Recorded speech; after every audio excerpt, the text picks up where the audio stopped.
I'm Paisley, 29, and my sister tried to hijack my wedding by wearing a full bridal gown to the ceremony. Before I tell you about the chaos that erupted when my cousins physically removed her from the church, let me know where you're watching from in the comments below. It was supposed to be the happiest day of my life. The air in the bridal suite was cool, smelling faintly of lavender and hairspray, but my skin felt hot and prickly. I was standing by the window, looking down at the parking lot of the venue. It was a beautiful, historic estate in Virginia, the kind with rolling green hills and a gravel driveway that crunched satisfyingly under tires. My stomach was doing somersaults, but not the good kind. Not the butterflies you get when you're about to marry the love of your life. This was dread. Heavy, cold dread. Then I saw it. My parents' car. It was a brand new Porsche Cayenne, gleaming black in the afternoon sun. They couldn't afford that car. I knew for a fact they were behind on their mortgage payments, because my mother had called me 2 weeks ago hinting about needing a loan to cover utilities. Yet, there they were, rolling up in a vehicle that cost more than my entire college education. My bridesmaid, Sarah, who also doubled as my wedding coordinator, burst into the room. She didn't knock. That was my first clue that something was wrong. Sarah is the most polite person I know. She apologizes to furniture if she bumps into it. But today, her face was pale, and her eyes were wide with panic. Paisley, she breathed out, closing the door firmly behind her and locking it, as if she were trying to keep a zombie apocalypse out. We have a situation. I turned away from the window, smoothing the silk of my robe. Is it the flowers? Did the florist bring lilies? I told them no lilies. Ethan sneezes. It's not the flowers, Sarah said, her voice dropping to a whisper. It's Tiffany. Of course. It was always Tiffany. My younger sister. The golden child. The center of my parents' universe. Is she late? I asked, though I already knew the answer would be worse. No, she's here, Sarah said, wringing her hands. She's downstairs in the guest holding area. But Paisley, she's not wearing the sage green dress. She's not wearing the backup dress. I felt my blood run cold. What is she wearing, Sarah? Sarah took a deep breath. She's wearing a wedding dress. A white, ball gown style wedding dress with a train. And she's wearing a tiara. She told the greeters that she's the co-bride because you two are sisters. The room went silent. I could hear the ticking of the antique clock on the wall. A normal person would have cried. A normal bride would have had a breakdown, ruining her makeup with tears of betrayal. But I didn't cry. I just felt a strange, icy calm settle over me. This was the moment. The culmination of 29 years of erasure. I looked at Sarah. Don't let her in yet. Give me 5 minutes. As I stood there, looking back out the window at that ridiculous Porsche, my mind didn't go to the wedding. It went back. Way back. To the moment I learned that in the Bennett family, there was only room for one main character, and it wasn't me. To understand why I didn't scream, you have to understand where I came from. The injustice started small, like a hairline fracture in a windshield, before it shattered everything. It started with a doll. I was 7 years old. Tiffany was 4. I was a quiet kid, the kind who did her chores without being asked and saved every penny the tooth fairy brought. For 6 months, I had saved my allowance and money from weeding the neighbor's garden to buy this specific porcelain doll I'd seen in a shop window. She had curly brown hair like mine, and a blue velvet dress. I named her Clara. The day I finally bought Clara, I was over the moon. I set her gently on the shelf in the room I shared with Tiffany, admiring how the light caught her glass eyes. Then Tiffany walked in. I want it, she pointed a chubby finger at Clara. No, Tiff, that's mine, I said gently. I saved up for her. You can play with your bears. Tiffany didn't argue. She didn't negotiate. She just opened her mouth and screamed. It was a high-pitched, ear-piercing shriek that she had perfected even as a toddler. Within seconds, my mother, Susan, was in the room. "What did you do to her?" she demanded, glaring at me. "Not what happened, but what did I do?" "I didn't do anything," I protested. "She wants my new doll. But I bought it with my own money." My father, Richard, appeared in the doorway, looking annoyed that his TV time was interrupted. "Paisley, don't be selfish. Your sister is sensitive. You know she gets upset easily." "But it's mine," I insisted, hugging the doll to my chest. My mother sighed, the sound full of disappointment. "You're the older sister, Paisley. You need to learn to share. Give it to her." "No," I shouted. It was the first time I had ever defied them. My father's face turned red. He walked over, loomed over me, and pried the doll from my grip. I was terrified. I thought he was going to hand it to Tiffany. He did. Tiffany stopped crying immediately, clutching my doll with a smug grin that looked too old for a 4-year-old. But it didn't end there. My father looked at me, shaking his head. "We need to teach you a lesson about greed, Paisley. You value things more than your sister's feelings." He walked over to my toy chest, reached in, and pulled out my old rag doll, the one I slept with every night. The one with the button eye falling off. "Since you can't share," he said, his voice terrifyingly calm, "you don't deserve this one either." He ripped the rag doll's head off right in front of me. I didn't make a sound. I was too shocked. He tossed the pieces onto the floor and walked out. Tiffany sat on her bed, stroking the hair of my new porcelain doll, humming to herself. She didn't even look at me. That was the day I learned the rules. What was mine was Tiffany's, and what was Tiffany's was hers. And if I tried to keep anything for myself, I would be punished for it. You'd think things would get better as we got older. You'd think parents would grow out of that blatant favoritism. But it only festered, growing uglier and more expensive. Fast forward to my 13th birthday.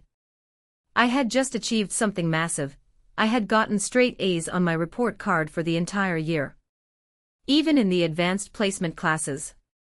My parents had promised, in a rare moment of distraction, that if I got straight A's, I could choose the restaurant for my birthday dinner. I wanted Italian. I had been dreaming of lasagna from this little place downtown for weeks. The night of my birthday, we got in the car. But my dad didn't turn toward downtown. He turned toward the highway, heading for the seafood buffet by the mall. "Dad?" I asked from the back seat. "Where are we going?" "Luigi's is the other way." "Oh, change of plans," Mom said, applying lipstick in the visor mirror. Tiffany really wanted crab legs. And you know she's been feeling down lately because she didn't make the cheerleading squad. I felt a lump form in my throat. But I'm allergic to shellfish. Not deadly, but it makes me break out in hives. You know that. Just don't eat the shrimp, Paisley, Dad snapped. There's plenty of other stuff. Don't ruin the night. We spent my 13th birthday at a seafood buffet. I ate dry bread rolls and a salad while Tiffany gorged herself on crab legs, butter dripping down her chin, laughing loudly and talking about how the cheerleading coach was blind for not picking her. Then came the cake. The waiter brought out a cake. I perked up slightly. Maybe, just maybe, they had remembered I liked strawberry shortcake. The cake was placed on the table. It was chocolate. Rich, dark, double fudge chocolate. I hate chocolate. I have always hated chocolate. It gives me migraines. Tiffany, however, is obsessed with it. Happy birthday, they sang. Tiffany blew out my candles before I could even take a breath. Oops, she giggled. Habit. My parents laughed like it was the cutest thing in the world. I stared at the dark cake, feeling tears prick my eyes. It's chocolate, I whispered. Yes, isn't it wonderful? Mom said, cutting a huge slice for Tiffany. The bakery said it's their best seller. But I don't eat chocolate, I said, my voice trembling. I wanted strawberry. My father slammed his fork down. The clatter made people at the next table look over. Unbelievable, he hissed. We take you out to a nice dinner, buy an expensive cake, and all you do is complain. You are so selfish and ungrateful, Paisley. Everything has to be about you, doesn't it? I looked at him, stunned. It's my birthday, Dad. That doesn't mean the world revolves around you, he said. Look at your sister. She's enjoying herself. Why can't you be more like her? She knows how to appreciate things. I sat there in silence, watching Tiffany eat my birthday cake. I learned another lesson that night: my achievements meant nothing if Tiffany had a whim. And any attempt to advocate for myself would be twisted into selfishness. I stopped expecting things from them after that. I started planning my escape. But I had no idea that they weren't just stealing my birthdays. They were preparing to steal my future. By the time I was 16, I knew that the only person who was going to take care of Paisley Bennett was Paisley Bennett. I got a job at a burger joint. It wasn't glamorous. I came home every night smelling like grease and onions, my shoes slick with oil. I scrubbed grills, took out trash, and dealt with angry customers for minimum wage. But I didn't care. Because every Friday, I cashed my paycheck and put a portion of it into a shoebox hidden deep in the back of my closet, under a pile of winter sweaters. My goal was $2,000. That was the price of a beat-up 2005 Honda Civic my friend's brother was selling. It wasn't pretty, but it ran. To me, that car wasn't just metal and rubber, it was freedom. It was a way to get to school without relying on my parents, a way to maybe pick up extra shifts, a way to drive away when the house got too suffocating. It took me almost a year. A year of skipping movies with friends, wearing old clothes, and never buying lunch at school. Finally, I had it. $2,000 in crisp 20s and 10s. I came home from school on a Tuesday, ready to call my friend's brother. I ran up to my room, pulled out the sweaters, and reached for the box. It was light. Too light. My heart hammered against my ribs. I ripped the lid off. Empty. Panic, cold and sharp, seized my chest. I thought we had been robbed. I ran downstairs, screaming. Mom. Dad. Someone broke in. My money is gone. My parents were in the living room, watching TV. Tiffany was there too, looking through a brochure for a summer drama camp. None of them looked alarmed. Calm down, Paisley, my dad said, not even looking away from the screen. Nobody broke in. But my money, I gasped. The money for my car. It's gone. We took it, my mother said. She said it so casually, like she was saying she borrowed a cup of sugar. I froze. What? Tiffany needed it, Mom explained, flipping a page of her magazine. She's been having such terrible anxiety about riding the school bus lately. The noise, the crowding, it's not good for her mental health. We decided she needs to drive herself to school. But that was my money, I stammered, tears blurring my vision. I worked for that. I scrubbed grills for that. And family helps family, Dad said sternly. We used it for the down payment on a lease for Tiffany. A nice, safe Jetta. And to pay for her driving lessons and insurance. She doesn't even have a license yet. I screamed. I'm 16. I have my license. She's 14. She'll have her permit soon, Mom said dismissively. Stop being so dramatic. You're strong, Paisley. You can handle the bus. Tiffany is fragile. Fragile.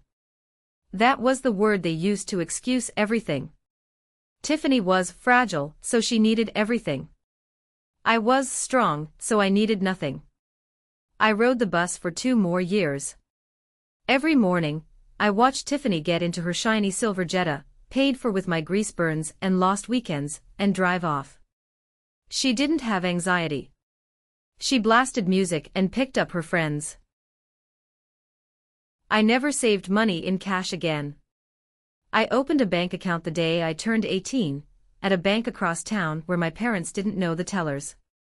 The theft of my car fund was a financial blow, but what happened at my college graduation was a spiritual one. It was the final nail in the coffin of my hope that they would ever love me. I put myself through college. Loans, grants, and working 2 jobs. I was tired for 4 years straight. But I did it. I graduated summa cum laude with a degree in business management. I sent them the invitations months in advance. Please, I wrote on a sticky note attached to the fancy card. This means a lot to me. The morning of graduation, I was standing in my cap and gown, surrounded by happy families taking photos. My phone buzzed. It was a text from Mom. Can't make it. Tiffany has a stomach ache. Might be appendicitis. Heading to ER. Love you, congrats.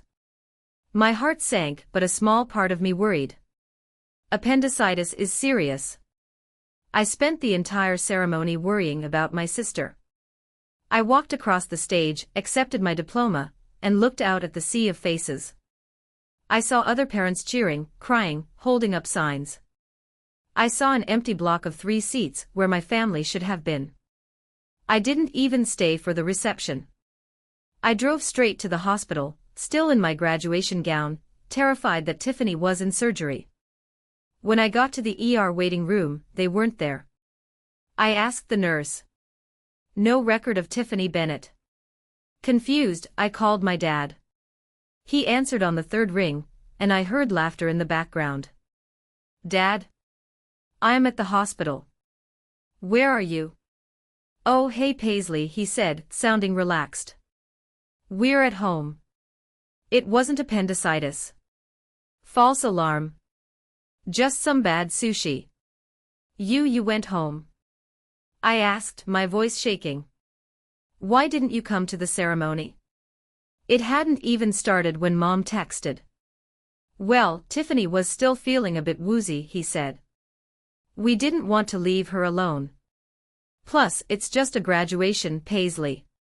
It's long and boring. We'll celebrate later. I heard Tiffany's voice in the background.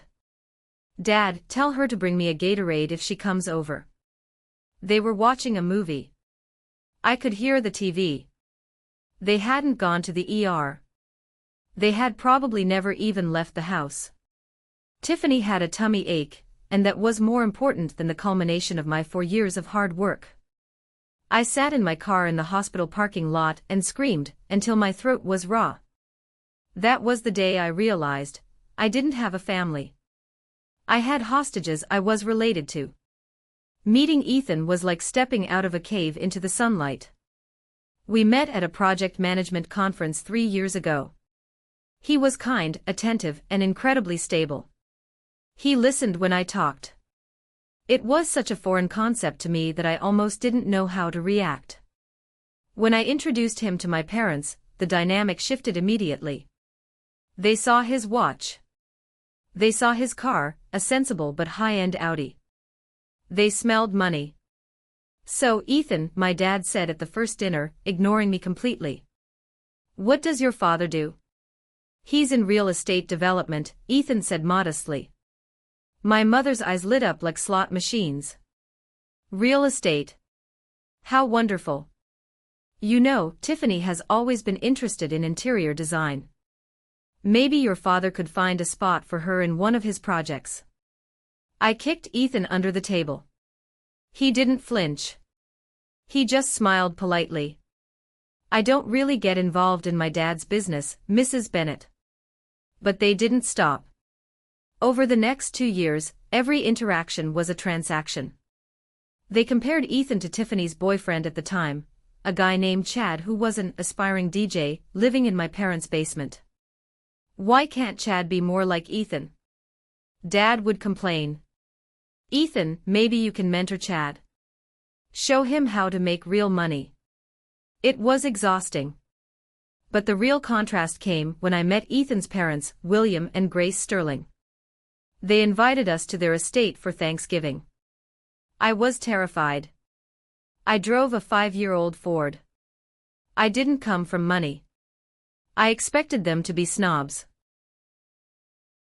Instead, William Sterling met us at the door of his massive house, wearing an apron that said Grill Sergeant. He hugged me. A real, bear hug embrace. "Welcome to the family, Paisley," he said. During dinner, nobody interrupted me. Nobody stole my food. When I mentioned I was up for a promotion, Grace toasted me. To Paisley. "That is incredible news, honey. You work so hard." I almost cried into my mashed potatoes. William drove a Rolls-Royce Phantom. A real one. But he never talked about it. He talked about his garden, his grandkids, and his charity work. My parents drove a leased Porsche they couldn't afford and talked about how rich they deserved to be. The difference was stark. The Sterlings had class. My parents had audacity. When Ethan proposed, he did it privately, just us two, because he knew I hated spectacles. He gave me a ring that was elegant and timeless. When I called my parents to tell them, the first thing Tiffany said wasn't congratulations. It was, "Let me see the rock. Is it bigger than Jessica's?" And then, "So, when's the wedding? I need enough time to lose weight for the maid of honor dress." I hadn't even asked her yet. But the storm was already brewing. Wedding planning is stressful for everyone, but planning a wedding with the Bennett family was like negotiating with terrorists. 2 weeks after the engagement, my parents invited themselves over to my apartment for coffee. I knew it was a trap. They sat on my couch, looking grim. "We need to talk about the bridal party," Mom said, getting straight to the point. "I haven't decided on everyone yet," I lied. I had decided. My best friend from college, Maya, was going to be my maid of honor. Tiffany wasn't even on the list of bridesmaids if I could help it. "Tiffany is your maid of honor," Dad stated. It wasn't a question. "Actually," I said, trying to keep my voice steady. "I was thinking of asking Maya. She's been my rock for 10 years. My mother burst into tears. Instant, weaponized tears. "How could you? Your own sister. Tiffany has been dreaming of this day since you got engaged. She's so excited to plan your bachelorette party, to stand by your side." "Mom, Tiffany hates planning things," I pointed out. "And we aren't close." "That's because you push her away." Dad yelled. "This is your chance to fix the family, Paisley. If you don't make Tiffany your maid of honor, it will break her heart. And if you do that, well, don't expect us to be there." There it was. The ultimatum. "You wouldn't come to my wedding?" I asked, feeling that familiar hollow ache in my chest. "We can't support a daughter who humiliates her sister publicly," Dad said self-righteously. "And think of what the relatives will say. Aunt Martha, Cousin Lucas, they'll all know you shunned your own blood." I looked at Ethan. He looked ready to throw them out. But I was tired. I just wanted a peaceful wedding. I wanted my parents to be there, even if they were flawed. I wanted the fantasy, just for one day. "Fine," I whispered. "She can be maid of honor. But Maya is still a bridesmaid." Mom stopped crying instantly. "Good. Now about the budget. Tiffany says you absolutely must hire this specific makeup artist she follows on Instagram. She charges $500 a face, but Tiffany says it's worth it." "I'm paying for the wedding," I said firmly. "Ethan and I are covering everything. So we choose the vendors." "Well, surely you can treat your sister," Mom sniffed. "Since she's doing you the honor of standing up for you." The irony was suffocating. But I swallowed it. I thought if I gave them this one thing, they would behave. I was so wrong. The dress fitting should have been fun. It was me, Maya, my future mother-in-law Grace, my mom, and Tiffany. I had chosen a color palette of sage green and gold. It was elegant and perfect for a garden wedding. Tiffany walked into the salon 20 minutes late, holding a venti iced latte. She didn't apologize. She just walked up to the rack of sage green dresses I had pre-selected. "Ew," she said. "It's the color scheme, Tiffany," I said, trying to be patient. "It looks like vomit," she declared loud enough for the sales assistant to hear. "It washes me out. I can't wear this." "Everyone else looks great in it," Maya chimed in, stepping between me and Tiffany. "It's Paisley's wedding. It's her choice." Tiffany rolled her eyes. She went to a different rack and pulled out a dress.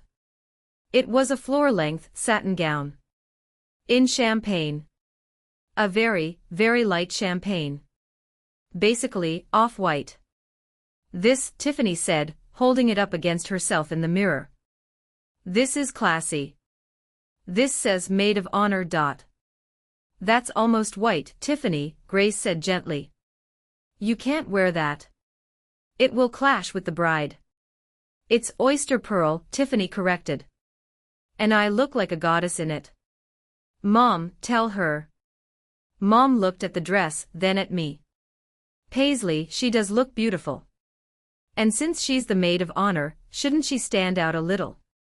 The green is a bit drab." I felt my blood pressure spiking. "No. The bridesmaids wear sage green.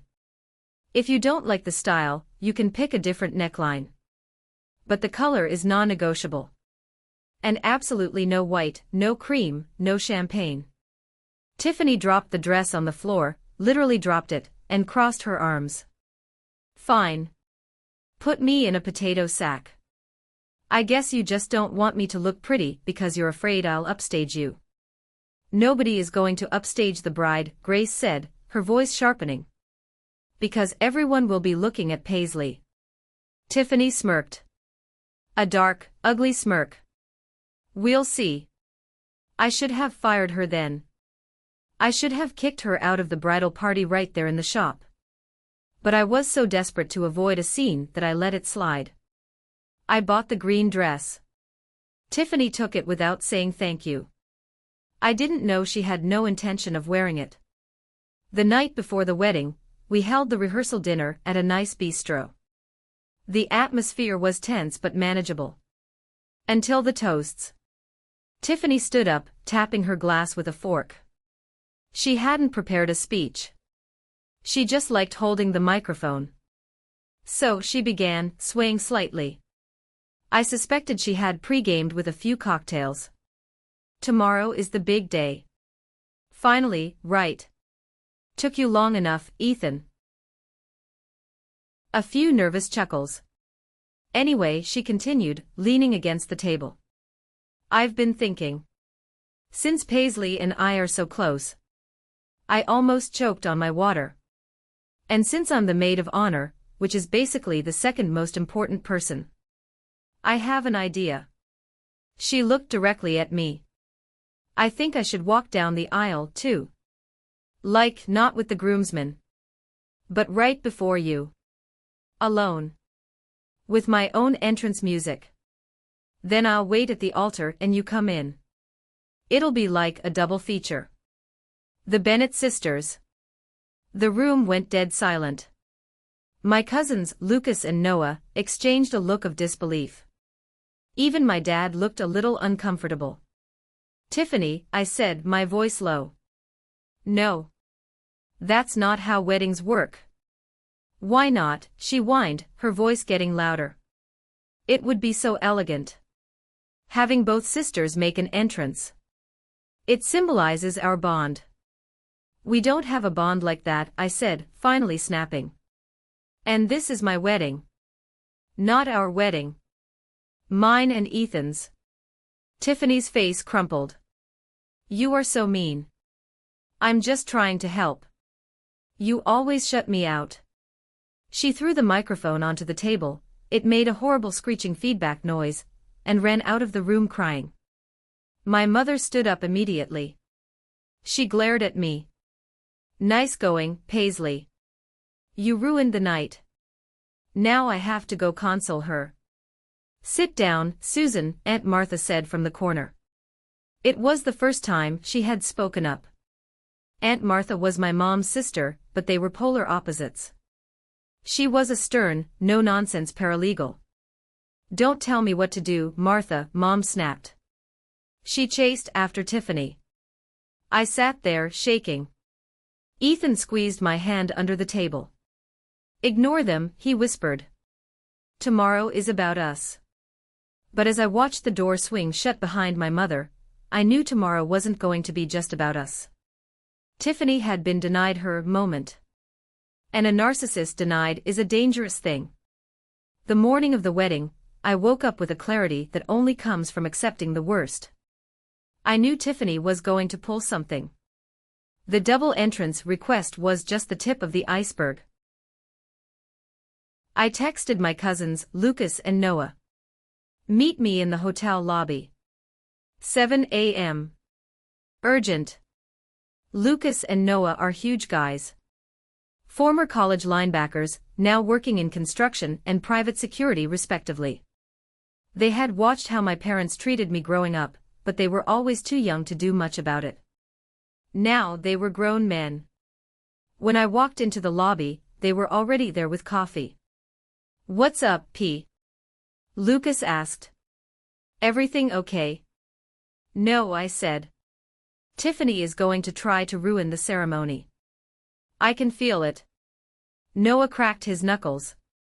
Say the word. What do you need? I need you two to be on high alert, I told them. Forget about being guests. Today, I need you to be security. If she tries to grab the mic, if she tries to make a speech, if she does anything to disrupt the flow, you handle it. Define handle it, Lucas asked, raising an eyebrow. I mean remove her, I said, looking him dead in the eye. I don't care if she screams. I don't care if my parents yell. If she crosses the line, you get her out of the church. Physically. Noah grinned. It wasn't a nice grin.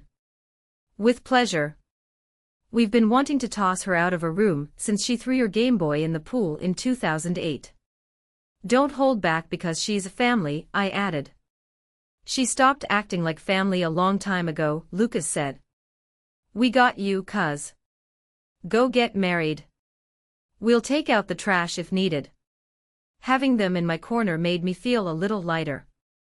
I went back up to the bridal suite to get ready. The getting ready process was eerily quiet. Usually, the mother of the bride is there, zipping up the dress, crying happy tears, fixing the veil. My mother wasn't there. She was with Tiffany. Tiffany needs emotional support to get into her dress, Mom had texted me at 10 a.m. We'll see you at the church. So it was just me, Grace, my mother-in-law, Aunt Martha, and my bridesmaids. Grace was amazing. She buttoned my dress with shaky, gentle hands. You look breathtaking, Paisley, she whispered, adjusting my veil. My son is a lucky man. Thank you, Grace, I said, fighting back tears. Thank you for being here. Aunt Martha was pacing by the window. She seemed agitated. She kept clutching her oversized purse like it contained gold bars. Aunt Martha. I asked. Are you okay? She jumped. What? Yes. Yes, dear.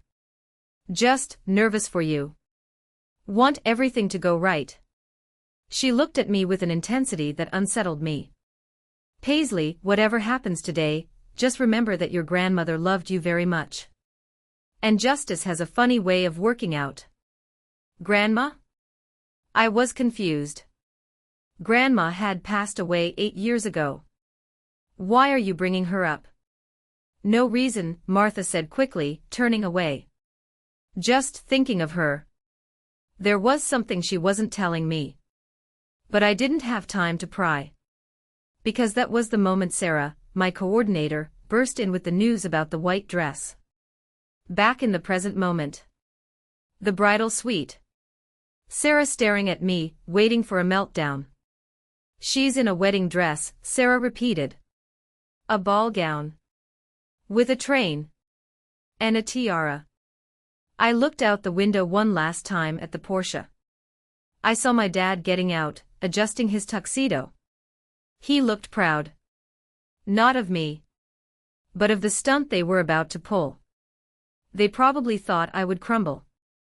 They thought I would cry, beg Tiffany to change, or delay the wedding, making it all about the drama. I wasn't going to give them the satisfaction. Let her in, I said. Sarah's jaw dropped. What? Paisley, no. She looks like the bride. Guests are already confused. Let her in, I repeated, my voice hard as diamonds. Let her walk down that aisle. In fact, change the music. Change the music. Yes. When the bridesmaids walk, play the normal song. But when it's Tiffany's turn, cut the music completely. Silence. I want everyone to hear her footsteps.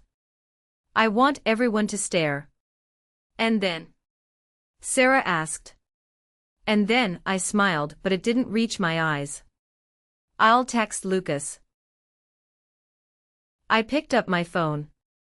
I typed one word to the group chat with my cousins, green light. I saw the reply bubbles instantly. Lucas, copy that. Noah, it's showtime. Go, I told Sarah. Start the procession. Don't worry about me. I'm going to marry Ethan. And Tiffany is going to get exactly the amount of attention she deserves. I took one last look in the mirror. I didn't see the scared little girl whose doll was broken. I didn't see the teenager who took the bus. I saw a woman who was done. I walked out of the suite and headed for the chapel doors. The church was packed. All our friends, colleagues, and extended family were there. Ethan was standing at the altar, looking handsome and nervous. The bridesmaids went first. Maya looked stunning in sage green. The guests smiled. Everything was normal. Then, it was the maid of honor's turn. The music cut out. Dead silence. The doors opened. And there she was. Tiffany. The gasp from the audience was audible. It wasn't a gasp of awe. It was a gasp of shock. She was wearing a massive, sparkling white ball gown. It was bigger than mine. She had a rhinestone tiara on her head. She held a bouquet of white roses. I had chosen wildflowers. She didn't walk like a bridesmaid. She walked like she owned the place. She was waving. Actually waving to the guests, left and right, beaming a smile that was all teeth. My parents, sitting in the front row, were the only ones not looking shocked. My dad had his phone out, filming her, a huge grin on his face. Mom was clapping silently, mouthing beautiful. Ethan, at the altar, looked like he was about to vomit. He looked from Tiffany to the back of the church, searching for me, confusion written all over his face. Tiffany reached the halfway point of the aisle. She stopped, struck a pose for my dad's camera, and twirled. That was the moment.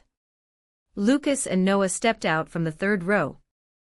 They were wearing their groomsmen suits, but they moved like bouncers at a dive club. They didn't say a word. They just converged on her. Lucas grabbed her left arm. Noah grabbed her right. Hey! Tiffany yelped, her smile vanishing. What are you doing? Don't touch the silk. You're done, Lucas said, his voice booming in the quiet church. They didn't drag her. That would have been messy. Instead, in a move they must have practiced, they stooped down, hooked their arms under her knees and back, and lifted her up horizontally. Like a surfboard. Or a battering ram. Tiffany shrieked. Put me down. Daddy. They're hurting me. Put me down. My parents jumped up. Hey. Dad yelled. Let her go. What is the meaning of this? Lucas ignored them.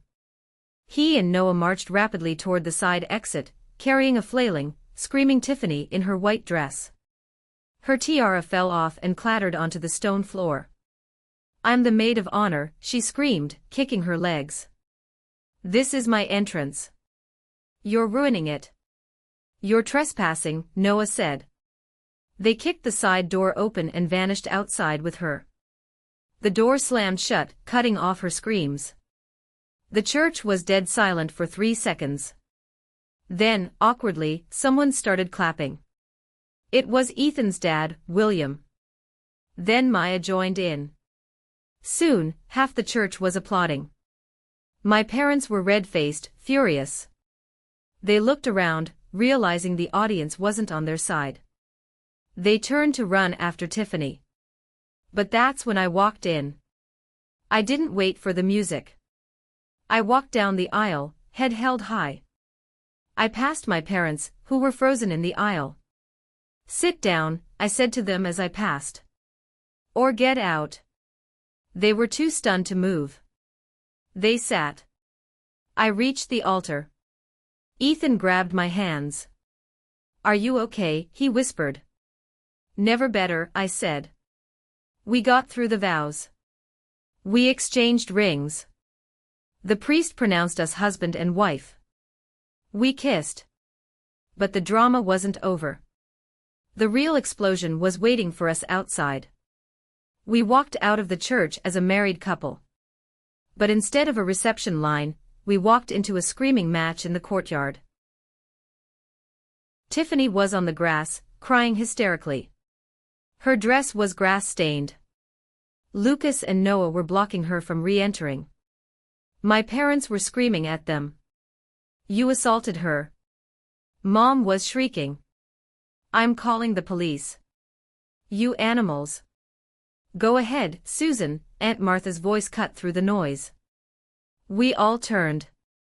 Aunt Martha was standing on the steps, holding that file folder she had been clutching earlier. "Call the police," Martha said, walking down the steps. "And while they're here, we can talk to them about fraud." "What are you talking about, Martha?" "Go away," Dad spat. Martha opened the folder. She pulled out a paper. "This," she said, shaking the paper, "is a copy of Mom's will." "Grandma's will?" My ears perked up. "What?" "8 years ago," Martha said, addressing me but looking at my parents, "when Grandma died, she left $25,000 to each of her grandchildren in a trust fund. To be accessed when they turned 25, or when they got married. Whichever came first." I frowned. "I never got any money." Mom said Grandma died broke. "She didn't die broke," Martha said, her voice trembling with rage. "She left you $25,000. And she left Tiffany $25,000. She turned the paper around. It was a bank statement. 3 months after the funeral, the money was withdrawn from Paisley's account. All of it. The trustee's signature is Richard Bennett. I felt the ground sway beneath me. $25,000. That was the exact amount of student loans I had just finished paying off after 10 years of struggle. We borrowed it," Dad stammered, his face turning pale. "For medical bills. You know we had expenses." "Bullshit!" Martha yelled. A word I had never heard her use. "I checked the dates, Richard. You withdrew that money the same week you bought the boat. The boat you sold at a loss 2 years later." "And Tiffany's money?" Lucas asked, stepping forward. "Oh, Tiffany got hers," Martha said bitterly. "And she got Paisley's too. Because look at the transfers. $10,000 went to Tiffany's acting school. $5,000 for a modeling portfolio. It's all here." I looked at my parents. They were shrinking. They weren't powerful anymore. They were small, greedy thieves. "You stole my inheritance?" I asked, my voice barely a whisper. "I ate ramen for 4 years. I worked 2 jobs. And you bought a boat and acting classes. Tiffany needed it more. Dad shouted, finally cracking. You were smart. You were capable. You always figure things out, Paisley. Tiffany, she has dreams, but she needs help. We had to level the playing field. Level the playing field. Ethan stepped forward, his voice dangerous. By stealing from one child to spoil the other. She has anxiety. Mom cried, hugging Tiffany, who was still sobbing on the grass. She can't work like you do, Paisley. It's not fair that you have everything, the career, the money, and she has nothing. I have those things because I worked for them. I screamed. I worked while you stole from me. The courtyard was silent. The guests were watching, horrified. The truth was out. The golden child wasn't just spoiled, she was a parasite fed by theft. The air was thick with the revelation. My father was panting, realizing he had just confessed to embezzlement in front of 50 witnesses. My mother tried to pivot. It's a family matter, she hissed. Martha, you had no right. We're leaving. You're not going anywhere just yet, a deep voice rumbled. It was William Sterling, my father-in-law. He walked down the steps. He didn't look like a gardener today. He looked like the CEO he was. He stopped in front of my father. William was 3 inches taller and wearing a suit that cost more than my dad's stolen boat. Mr. Bennett, William said calmly. I have a very good lawyer. In fact, I have a team of them. And I happen to know the district attorney personally. My dad swallowed hard. This is none of your business. You stole from my daughter-in-law, William said.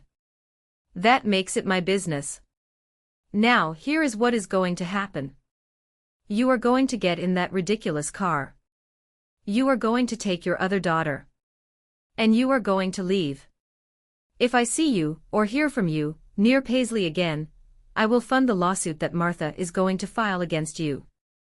And I will make sure the IRS takes a look at your finances, too. My mother gasped. You can't threaten us. It's not a threat, Susan, William said, looking at her with pure disgust. It's a promise. Go. Now. My parents looked at the crowd. Everyone was glaring at them. Even their own relatives, Lucas, Noah, Martha, were standing against them like a wall. They had lost. Dad grabbed Tiffany's arm. Get up, he snapped. But my dress.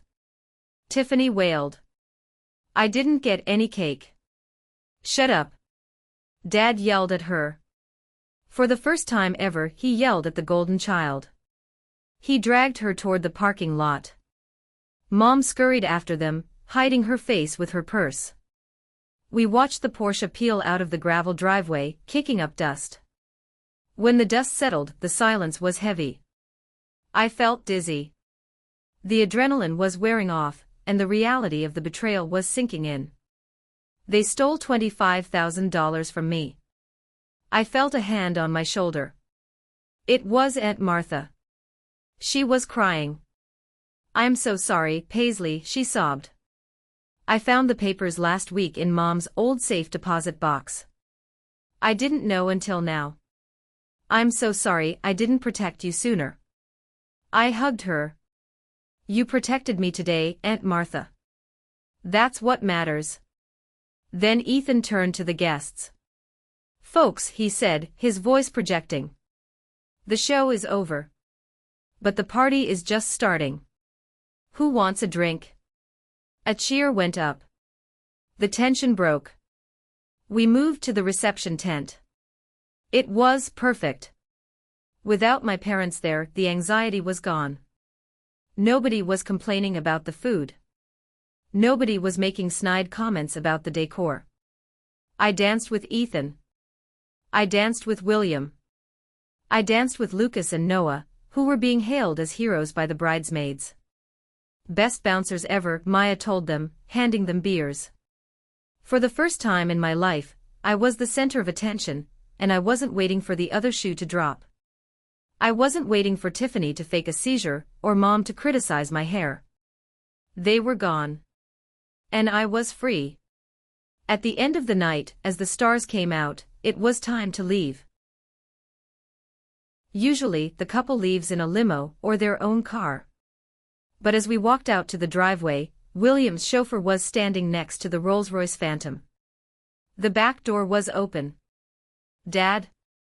Ethan asked. "What's this?" "I'm not letting you take an Uber to the hotel," William smiled. "Take the Phantom. The driver is yours for the weekend." I looked at the car. It was massive, solid, and quiet. It was everything my parents' Porsche wasn't. The Porsche was a lease meant to impress strangers. This car was owned, and it was meant to comfort family. I slid into the back seat. The leather was soft. The interior smelled like expensive mahogany. As we drove away, leaving the estate behind, I leaned my head on Ethan's shoulder. "I'm sorry about my family," I whispered. "I'm sorry about the money." "Hey," Ethan said, kissing my forehead. "We'll get the money back. William is already texting his lawyer. But even if we don't, you're worth way more than $25,000, Paisley." I looked out the window at the passing streetlights. I felt a sense of closure I had been chasing for 20 years. The golden child had worn white. My parents had been exposed as thieves. And I was riding in a Rolls-Royce with a man who loved me, leaving them in the dust. But I didn't know yet that the war wasn't over. Tiffany wasn't going to go quietly. And the internet was about to get involved. You might think that after being carried out of a church like a rolled-up carpet, a normal person would go into hiding. You might think they would feel shame. But you have to remember, Tiffany isn't normal. She's a narcissist who had been told yes her entire life. The morning after the wedding, Ethan and I were in our hotel suite. I was drinking coffee, finally feeling the knot in my chest loosen, when my phone started blowing up.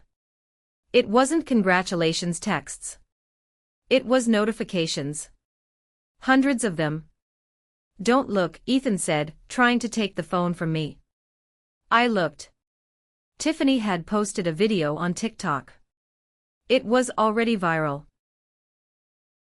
In the video, she was sitting on the floor of her bedroom, my old bedroom, actually, with mascara running down her cheeks.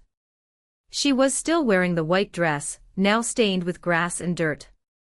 She looked pathetic but in a calculated, Hollywood way. "My own sister," she sobbed into the camera, clutching a tissue. "I just wanted to be part of her special day. I wanted to celebrate her. And she had her goons assault me. Look at these bruises." She held up her arm. There was a faint red mark where Lucas had grabbed her. "I have a learning disability," she lied effortlessly. "I get confused sometimes." I thought the dress was okay. She didn't have to humiliate me. She didn't have to throw me out. I'm traumatized. I just wanted to be a good sister. The caption read, "My rich sister and her billionaire husband assaulted me because I'm special needs. Justice for Tiffany." My blood began to boil. Not because of the lies, I was used to those, but because of the comments. Strangers were attacking me. "Wow, the bride sounds like a monster. Who treats their disabled sister like that? Money really makes people evil." I felt sick. My parents were controlling the narrative again. They were spinning my victory into villainy. For a moment that old fear came back. The fear that no matter what I did, they would always win because they were willing to lie louder than I was willing to speak. "They're winning," I whispered, showing Ethan the screen. "They're making me look like the abuser." Ethan looked at the video. His jaw tightened. He didn't get angry, he got strategic. He picked up his own phone. "They aren't winning, Paisley," he said calmly. "They're just the first ones to speak. But the truth is louder." He made a call. Not to a lawyer but to Lucas. "Lucas," Ethan said. "Release the angles. I didn't know it, but my cousins and friends had been prepared. Lucas, Noah, Maya, and even some of Ethan's tech-savvy younger cousins had filmed everything. They hadn't posted it out of respect for me, but now the gloves were off. Within 2 hours, the narrative shifted. Maya posted a video on Twitter. It was crystal clear footage from the front row. It showed Tiffany strutting down the aisle, waving, posing, and smiling like a Cheshire cat. It showed the white ball gown in all its glory. It showed her pushing a flower girl out of the way. Caption: the victim crashing her sister's wedding in a full bridal gown. No confusion here. Just pure narcissism. Then Lucas posted the body cam footage. Yes, Noah had been wearing a GoPro on his lapel. He uses it for work and forgot to take it off, or maybe he knew he'd need it. The video showed them approaching her. It captured the audio perfectly. Tiffany, I'm the co-bride. I'm going to steal the show. Lucas, time to go. Tiffany, let me go. I hate her. I hope she dies. The internet is a volatile beast, but it loves receipts. The tide turned so fast it gave me whiplash. The comments on Tiffany's video went from sympathy to absolute roasting. Wait, you wore a tiara to your sister's wedding. Girl, that's not a mistake, that's a declaration of war. I saw the other video. You literally said you wanted to steal the show. #Bridezilla sister, then came the testimonials. Mrs. Higgins, my old neighbor, commented on Facebook, I've lived next to the Bennetts for 20 years. I watched Paisley mow lawns to buy a doll that her parents broke to punish her. This girl has been abused her whole life. The sister is a spoiled brat. My high school math teacher chimed in, Paisley was a brilliant student who worked 2 jobs. Her parents refused to buy her a calculator while the sister got a new car. I had to buy Paisley her supplies myself. #Team Paisley. By dinner time, Tiffany had deleted her video. She had set her account to private. The internet had judged her, and the verdict was guilty. I sat on the balcony of the hotel, reading the support from strangers and people from my past. I felt a weight lift off my shoulders.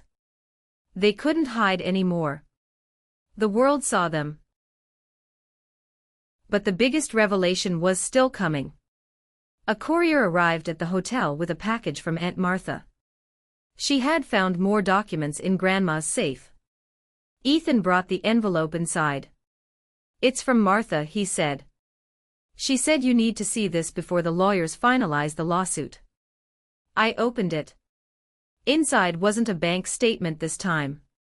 It was a letter. A crumpled, yellowing letter from a university. The university. The one I had dreamed of attending when I was 18. The one I thought had rejected me. I pulled it out, my hands trembling. The date was from 11 years ago. Dear Ms. Bennett, we are pleased to inform you that you have been accepted into the Honors Business Program with a full presidential scholarship, covering tuition, room, and board. I stopped reading. The room spun. I remembered that day. I remembered checking the mail every single day, waiting for the thick envelope. Mom had met me at the door one afternoon, holding a thin, small letter. It came, she had said, looking sad. I opened it because I didn't want you to be alone if it was bad news. I'm sorry, Paisley. You didn't get in. I remembered crying in her arms. I remembered her comforting me, saying, it's okay. You can go to the community college nearby. It's better anyway. You can stay home and help us with Tiffany. She had lied. She had intercepted the acceptance letter.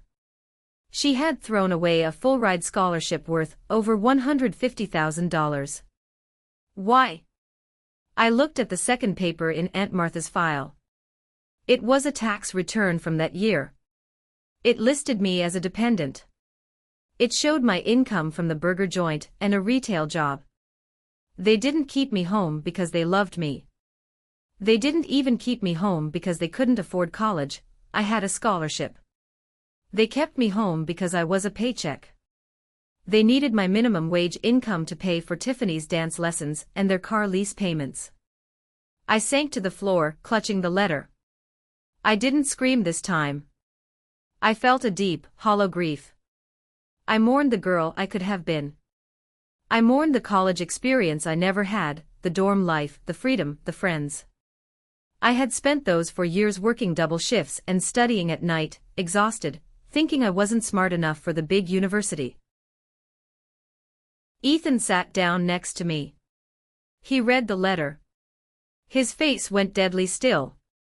They stole 10 years of your life, he said, his voice thick with emotion. Not just the money, Paisley. They stole your youth. They wanted a servant, I whispered. And they wanted a bank account. And they let me believe I was a failure. That was the moment the last thread of guilt snapped. I had felt a tiny twinge of guilt about the public humiliation earlier. But now I wanted to burn their world down. I picked up my phone. I didn't block them. I sent one text to my mother. I took a picture of the scholarship letter. I hit send. Then I typed, I know. And now the lawyers know too. Don't ever contact me again. You would think that would stop them. But parasites panic when the host cuts them off. 2 days later, we returned from our mini-moon. I went to my office. I'm a project manager at a tech firm now. I felt strong. I felt ready to work. Around 10 a.m., the receptionist called me. Paisley, there are 2 people here to see you. Mr. and Mrs. Bennett. They say it's a family emergency. My heart hammered. They had come to my workplace. They were trying to corner me where I couldn't make a scene. Do not let them in, I said. Call security. They're yelling, Paisley, the receptionist said nervously. Your mother is crying on the floor. I hung up and walked out to the lobby. Not to talk to them, but to make sure they left. There they were. My mother was putting on a performance, sobbing near the elevator. My father was berating the security guard, pointing his finger. I am her father, he shouted.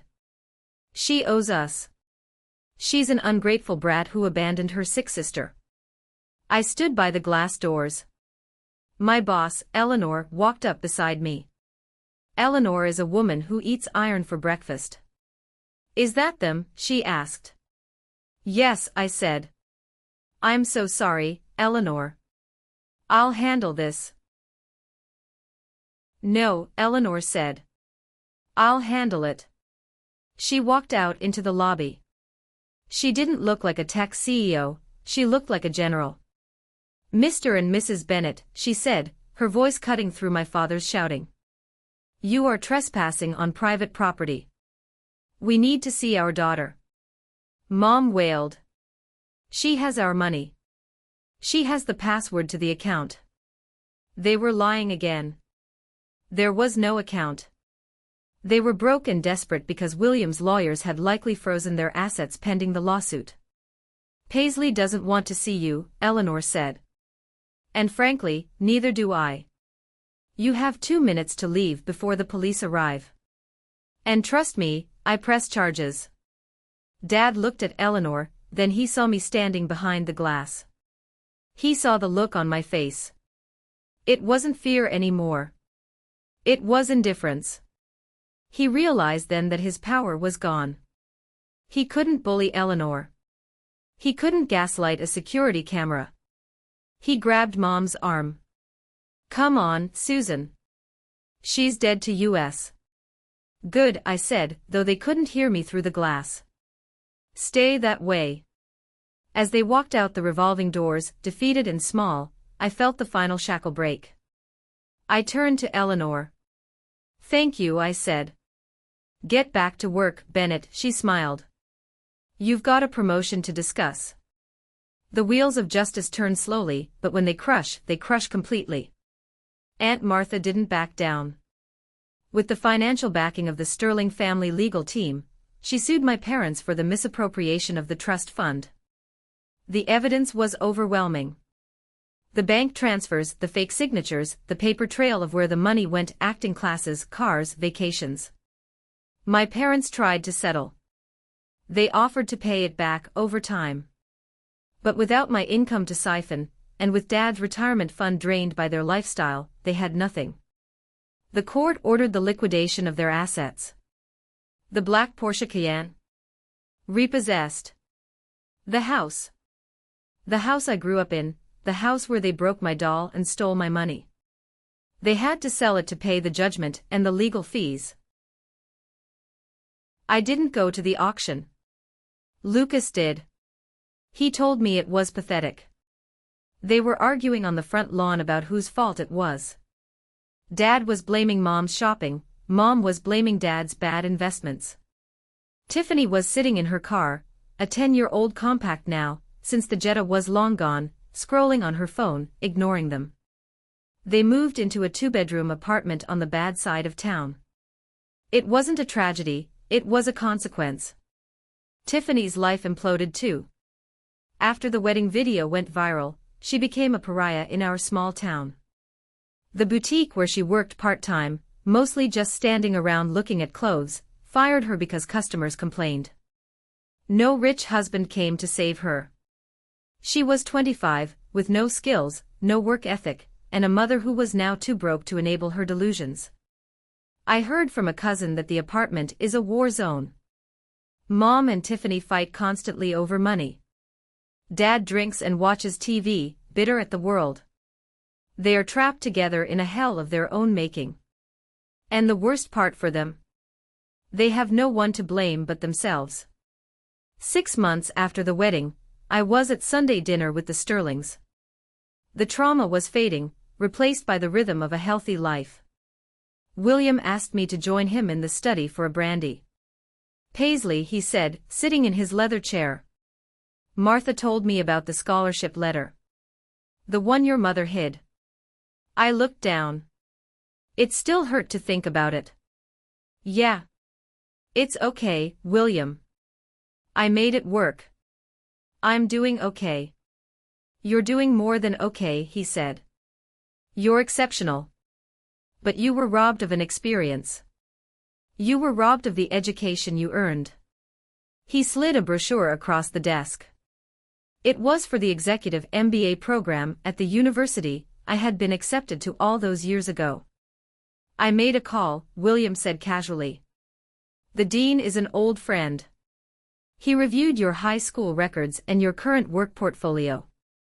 He agrees that a clerical error occurred regarding your admission letter 10 years ago. I looked at him, confused. What does that mean? It means you're in, Paisley. If you want to be. And the Sterling Family Foundation would be honored to cover the tuition. Consider it a late wedding gift. Or perhaps, reparations for the universe being unfair. I started to cry. Not the silent, holding it in tears I had learned as a child. But big, ugly, happy tears. I can't accept that, I sobbed. It's too much. You can and you will, Grace said, appearing at the door with a smile. You're our daughter, Paisley. And in this family, we help each other achieve dreams. We don't steal them. I start classes next fall. I'm finally going to get the degree that belongs to me. I changed my phone number, but somehow, on my 30th birthday, a card arrived in the mail. No return address. I opened it carefully. It was a cheap drugstore card. Inside was a handwritten note from my mother. Paisley, happy birthday. We are struggling. Your father's back is bad. Tiffany is depressed. We are family. Please call us. We forgive you. I stared at the words. We forgive you. Even now, after everything, after the theft, the lies, the ruined wedding, the public humiliation, they thought they were the ones who needed to offer forgiveness. They still saw themselves as the victims. They took no accountability. There was no apology. Just a guilt trip wrapped in a demand for money. I walked over to the shredder. I didn't feel anger. I didn't feel sadness. I felt nothing. It was like reading a letter from a stranger. I fed the card into the machine. Whir! The paper turned into confetti. I walked out to the patio where Ethan was grilling steaks. He looked up and smiled. Who was the mail from? Nobody, I said, kissing his cheek. Just junk mail. I sat down and looked at the sunset. I thought about the little girl who lost her doll. I wanted to tell her that it was okay. That one day, she would have a house where nobody broke her things. She would have a bank account that nobody touched. She would have a family that didn't demand she set herself on fire to keep them warm. I am Paisley Bennett Sterling. I am 30 years old. And for the first time in my life, I am free. Looking back, the hardest lesson wasn't learning that my family was toxic. It was learning that I didn't have to tolerate it just because we shared DNA. We are taught that family is everything, and blood is thicker than water. But sometimes, blood is just a biological accident. Real family isn't about who you are related to, it's about who respects you, who protects you, and who shows up for you without an agenda. My parents taught me that love was conditional and transactional. But Ethan and the Sterlings taught me that real love is safe. It took me losing $25,000 and a scholarship to realize that my peace of mind is priceless. If you are holding on to a relationship that hurts you just because of history or obligation, let this be your sign. You are allowed to walk away. You are allowed to choose yourself. I want to hear from you guys. What is the biggest lesson you took away from my story? Do you think I was too harsh on them at the end, or did they get what they deserved? If you think I did the right thing by cutting them off and finding my own happiness, simply comment the word good down below. It tells me that you value self-respect over toxic loyalty. Thanks for listening to my story. Stay strong and protect your peace.